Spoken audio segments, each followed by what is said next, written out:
Welcome back guys. আজকে আমরা দেখতে যাচ্ছি রিয়্যাক্ট কোন ধরনের প্রবলেমগুলো সলভ করে থাকে।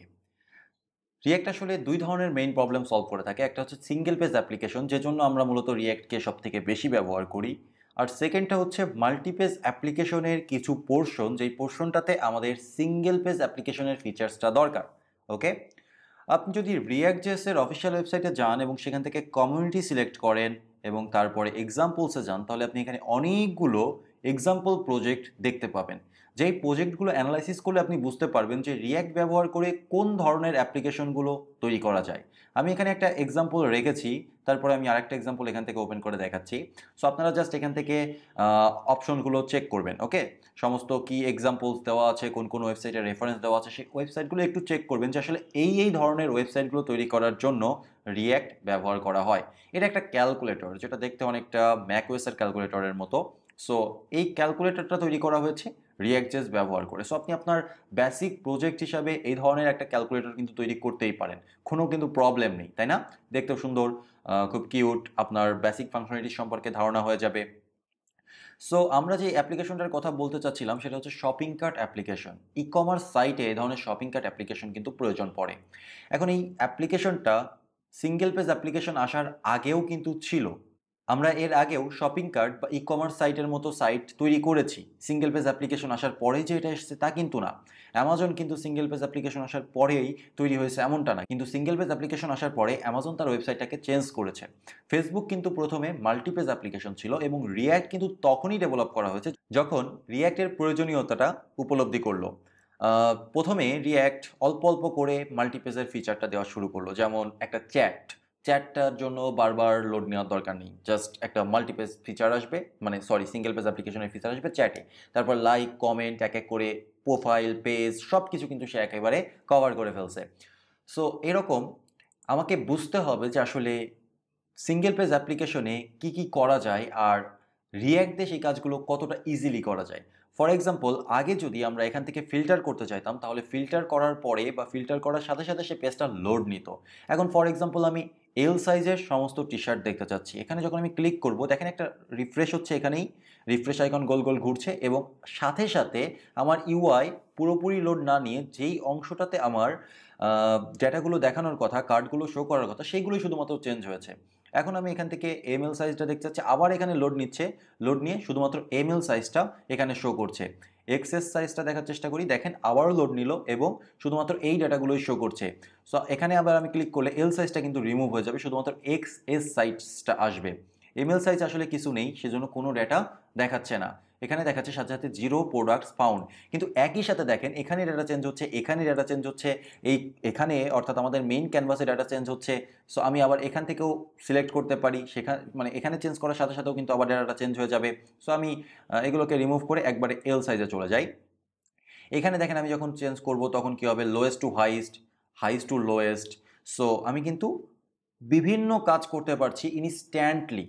আমাকে যে রিফ্লেকশনটা দিচ্ছে, আমি একটা ইভেন্ট ঘটানোর ফলে যে রিফ্লেকশনটা আসছে সেটা কিন্তু ইনস্ট্যান্টলি একটা অ্যাপ্লিকেশনের মতো, ডেস্কটপ অ্যাপ্লিকেশনের মতো বা মোবাইল অ্যাপ্লিকেশনের মতো, এবং মানুষ এই ফিচারটা খুব বেশি পছন্দ করে। আপনি এখানে কার্ড দেখতে পারেন, আমার অলরেডি কিছু কার্টে অ্যাড করা আছে, আমি এখানে ক্লোজ করে দিতে পারি। ওকে, ইজিলি আমি অলরেডি একবার ভিজিট করছি এই সাইটটাতে। সো আপনি যখনই অ্যাড টু কার্ট বাটনটাতে ক্লিক করবেন, সাথে সাথে আপনি ফোকাস করবেন এই জিরো আইকনটাতে। এই জিরো আইকনটাতে কি হয় বা এখানে কি হয় দেখেন তো। এখানে অ্যাড টু কার্ট বাটনে অ্যাড করলাম, দেখেন এই যে আইকনটা অটোমেটিক্যালি 1 হয়ে গেল, পেজ রিফ্রেশ নিল না, আমার সাইট থেকে একটা প্যানেল বের হয়ে আসলো এবং সেখানে দেখাচ্ছে যে আমার একটা আইটেম কার্টে অ্যাড হয়েছে। এখানে আমার সাব টোটাল তৈরি অ্যাড হয়ে গেছে বা ক্যালকুলেট হয়ে গেছে। আমি আবার একটা করব, দেখেন কত জায়গায় আপডেট হচ্ছে। এখানে আমি একটা বাটনে ক্লিক করলাম, সে সাথে সাথে এখানে আপডেট করলো 2, এখানে আপডেট করলো লিস্ট আইটেম অ্যাড হয়ে গেল, এখানে আপডেট করলো আমার টোটাল অ্যামাউন্ট কত হলো সেটা সে অ্যাড করে ফেললো, ক্যালকুলেট করে ফেললো।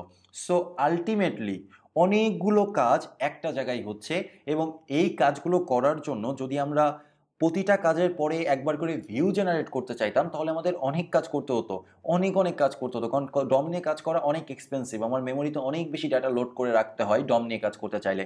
এই প্রবলেমটাই মূলত রিয়্যাক্ট সলভ করছে। আমরা যখন রিয়্যাক্ট অ্যাপ্লিকেশন বানাবো তখন কিন্তু আমার এখানে যে অ্যাড টু কার্ট ক্লিক করলাম, এর জন্য আলাদা করে এখানে আপডেট করতে হবে না যে আমি নতুন করে একটা আইটেম অ্যাড করতে চাচ্ছি। এখানে আমার টুটাকে আবার নতুন করে আপডেট করতে হবে না। এখানে আমার ক্যালকুলেশনটা অটোমেটিক্যাল মানে আবার নতুন করে রিক্যালকুলেট করতে হবে না এই দুটো আইটেম থেকে নিয়ে। জাস্ট জাস্ট আমি এখানে একটা ইনফরমেশন পাঠাবো যে আমার কার্টে নতুন একটা আইটেম অ্যাড হয়েছে।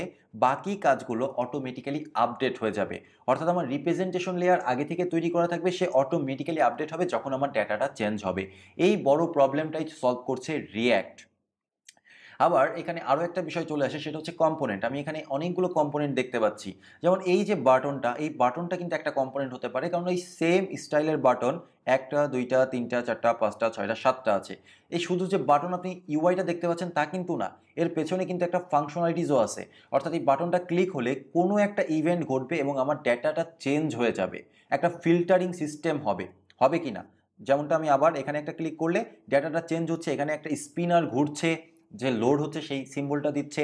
সো তার মানে আমার এই একটা বাটনের পেছনে শুধু ইউআইটা নেই, আরও অনেক লজিক আছে। তার মানে আমার প্রতিটা বাটন আলাদা আলাদা করে ডিজাইন করার দরকার নেই, প্রতিটা বাটন আলাদা আলাদা করে কোড করার দরকার নেই।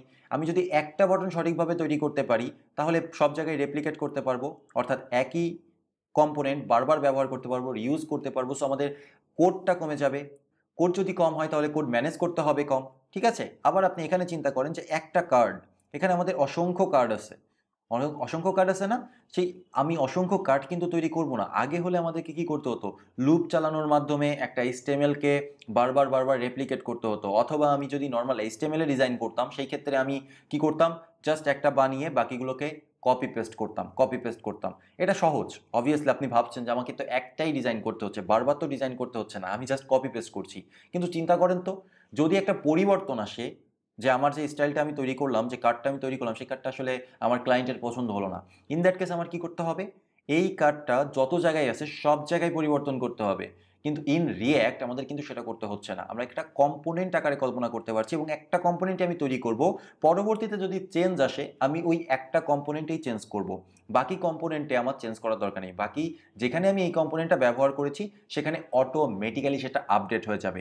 ওকে? তার মানে এটা একটা কম্পোনেন্ট, এটা একটা কম্পোনেন্ট, এই অংশটা লেফট সাইড বার একটা কম্পোনেন্ট, এখানে আমার অর্ডারের জন্য একটা কম্পোনেন্ট আছে, এখানে কত আইটেম পাইছে সেটার জন্য একটা কম্পোনেন্ট আছে। আবার এর ভেতরেও কিন্তু আমি ছোট ছোট কম্পোনেন্ট করতে পারি যদি আমার প্রয়োজন হয়। যদি আমি মনে করি যে আমার এখানে আরও অনেক কিছু দরকার, সেক্ষেত্রে আমি আরও ছোট ছোট কম্পোনেন্ট তৈরি করতে পারি। এখানে আমি আর একটা কম্পোনেন্ট তৈরি করেছি, পুরো কার্টের যে আইটেমটা, সাইড বারটা, রাইট সাইড বারটা, সেটা একটা কম্পোনেন্ট। এখানে যে প্রত্যেকটা আইটেম দেখতে পাচ্ছেন সেই আইটেমগুলো একটা কম্পোনেন্ট, ঠিক আছে? তারপরে এখানে যে সাবটোটালটা ক্যালকুলেট হচ্ছে সেটা একটা কম্পোনেন্ট হতে পারে প্রপারলি। সো এই যে প্রবলেমটা, আগে আমরা এই পুরো পেজটাকে একটা HTML ফাইলে ডিজাইন করতাম। যদি শুধু HTML দিয়ে আমি ডিজাইন করার চিন্তা করি তাহলে পুরো কোডের স্ট্রাকচারটা আমাকে একটা HTML ফাইলে তৈরি করতে হতো। কিন্তু এখন আমি কি করব? ছোট ছোট কম্পোনেন্ট করে রিউজ করব কম্পোনেন্টটা। যেখানে আমার রিউজ পসিবল, যেখানে যেই জিনিসটা আমার দুইটা দরকার সেটাকেই আমি একটা কম্পোনেন্টে রূপান্তর করে ফেলবো এবং আমার কোডটা ম্যানেজ করতে সহজ হবে, আমার সোর্স কোডটা ডুপ্লিকেট হবে না। সো এই যে প্রবলেমগুলো, রিয়েল টাইম সব ইভেন্টগুলো ঘটছে, রিয়েল টাইম আমার ব্রাউজার রেন্ডার হচ্ছে, যেই অংশে দরকার শুধুমাত্র সেই অংশেই আপডেট হচ্ছে, তার ফলে আমাদের পারফরমেন্সটা অবশ্যই গেইন করছে। তো এই যে বিষয়গুলো, এই বিষয়গুলোই আমাদেরকে প্রোভাইড করছে রিয়্যাক্ট। অবভিয়াসলি আদার যে লাইব্রেরিগুলো আছে, অ্যাঙ্গুলার, ভিউ, এরাও কিন্তু আমাকে সেম ফ্যাসিলিটিস প্রোভাইড করবে, কিন্তু এই ক্ষেত্রে কিছু প্রবলেম আছে। প্রবলেমটা হচ্ছে রিয়্যাক্ট ইজ ইজি, তারা এতটা সহজ না। অ্যাঙ্গুলারে কাজ করা রিয়্যাক্টের মতো সহজ না। আর রিয়্যাক্ট যতটা পারফরমেন্স প্রোভাইড করছে ওই সব লাইব্রেরিগুলোতে বা ফ্রেমওয়ার্কগুলোতে ওই পারফরমেন্স পাওয়ার জন্য আমাদেরকে অনেক বেশি পরিশ্রম করতে হবে, যেটা রিয়্যাক্টে করতে হবে না। সো ইন দ্যাট কেস আমরা রিয়্যাক্টটাকেই বেছে নিচ্ছি এবং রিয়্যাক্ট আমাদের এই যে বড় প্রবলেমটা, সেই বড় প্রবলেমটা সলভ করছে।